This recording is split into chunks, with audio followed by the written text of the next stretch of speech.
So I'm going to give you the hot take of the day. I'm going to give a take you're not going to get anywhere else. The heavyweight title is booked. Ciryl is not fighting Tom. Why has no heavyweight spoken up and tried to fight our undisputed champion, Tom Aspinall? I mean, the writing on the wall has been on this, and whether you wanted to believe it or not, I fully admit for you guys, I did not believe it. I did not think that Jon was going to leave, but either way, the writing was still on the wall. Jon himself, that's a pretty good source. If I come to you as a member of the media, of which I'm not, I'm in entertainment, but if I was a member of the media, and I came to you with Jon Jones isn't going to fight, Jon Jones is going to retire, Tom Aspinall is going to be the champion, Jon Jones is going to be stripped. If I came to you with that and I said, right, in Journalism 101, cite your source. So if I go on SportsCenter and I make this massive claim, but then I cite my source, and my source is Jon Jones, me and SportsCenter are all good. I'm not getting pulled in the side. I'm not getting anything.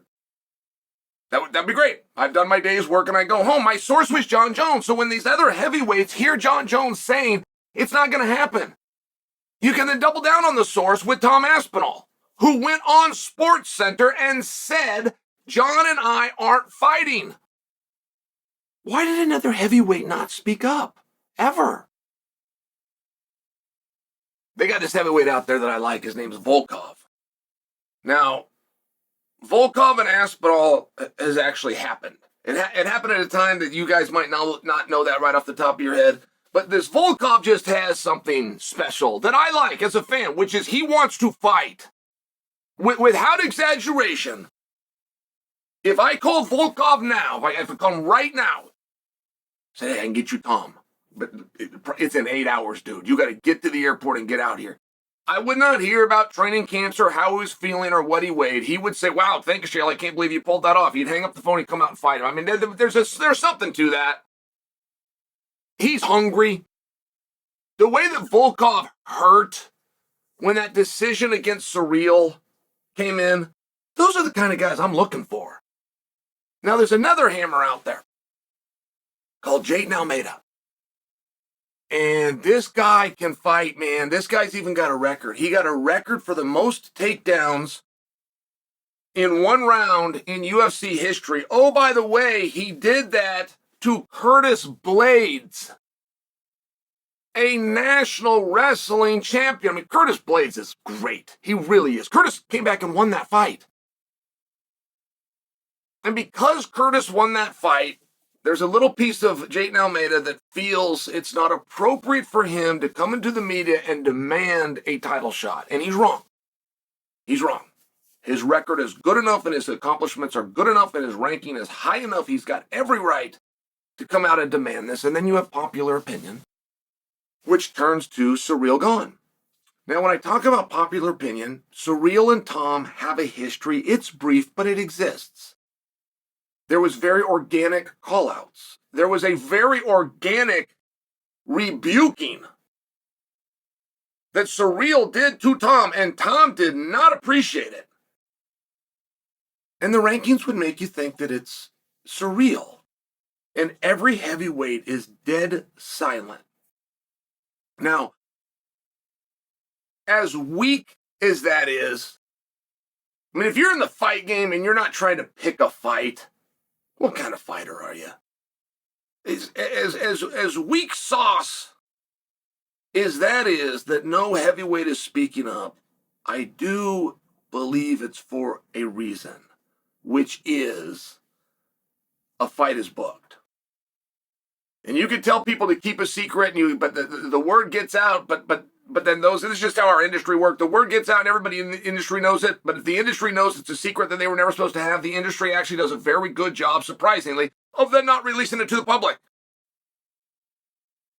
The best way you can keep a secret is to make sure that nobody knows it. But if you tell a couple of guys in our spot, it goes around. The manager's got to talk, so they're not wasting time. So this management team's not wasting time. This management will do them a favor. Hey, I already got that. I mean, it's one of these things, and all the heavyweights are dead quiet right now. Which, is that a sign of cowardice? Do they just not want to fight? Do they not want to fight Tom Aspinall? Is that a little part of it? Or has the fight already been booked? And as much as popular opinion is Ciryl, in fact, it even came out in a headline yesterday and they were taking odds. Ciryl versus Tom. And as much as we expect that, I don't think that's the fight. I don't think they're fighting. In fact, I think Jailton Almeida has that fight. Now, Ciryl and booking him, historically speaking, the UFC does like to have parity. They like and understand how hard and a little boy's dream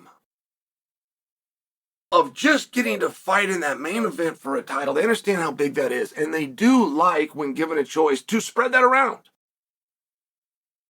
You know, really great fighters. They can't get a title shot. But if you look a little bit closer, it's because they already had a title shot.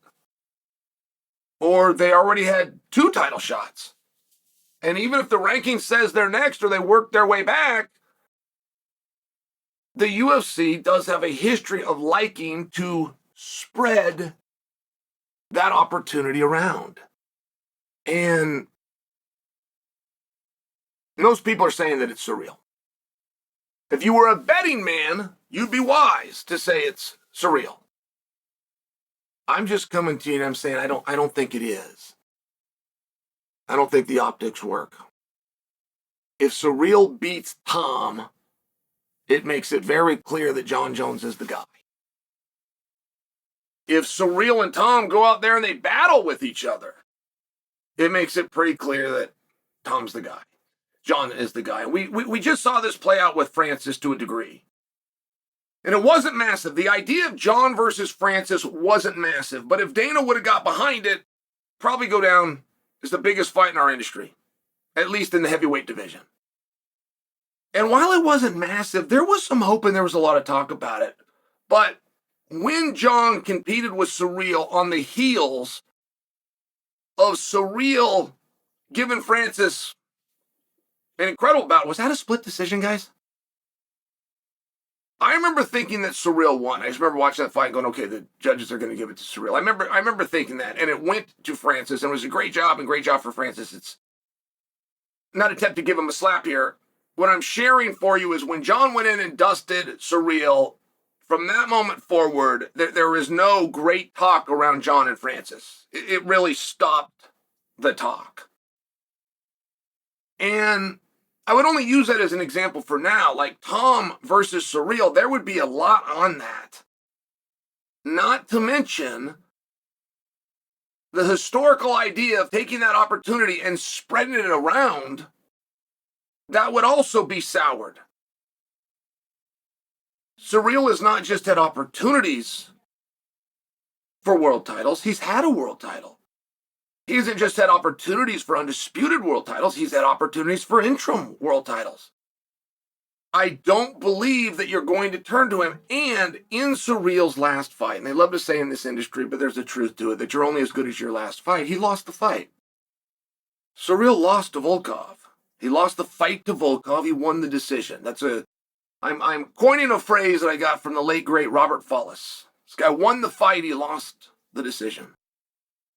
And the idea that the UFC just forgot about that and is going to turn to the rankings, who reluctantly put Ciryl in front of Volkov like they had to do it because it's what the outcome was, but they didn't want to because they know what they saw. I'm just telling you, I just don't think it's going to happen. New York Rick, he's got a great take and a great mind for this sport. He goes on Ariel's program yesterday and says that Ciryl versus Tom has nothing to do with Jon's legacy. And that was a baffling, inaccurate statement to me. Baffling. Because it's not a guess. We just saw it. We just saw it with Ngannou, Jones, Ciryl. Like, we just saw this play out. We don't have to wonder how a battle between common opponents affects somebody else. It just happened. So I'm going to give you the hot take of the day. I'm going to give a take you're not going to get anywhere else. The heavyweight title is booked. Ciryl is not fighting Tom. That's a prediction. I don't know it for sure, but I believe it. And I've told you my reason why. In fact, I'll go one step further. It's going to be Tom Aspinall versus Jailton Almeida.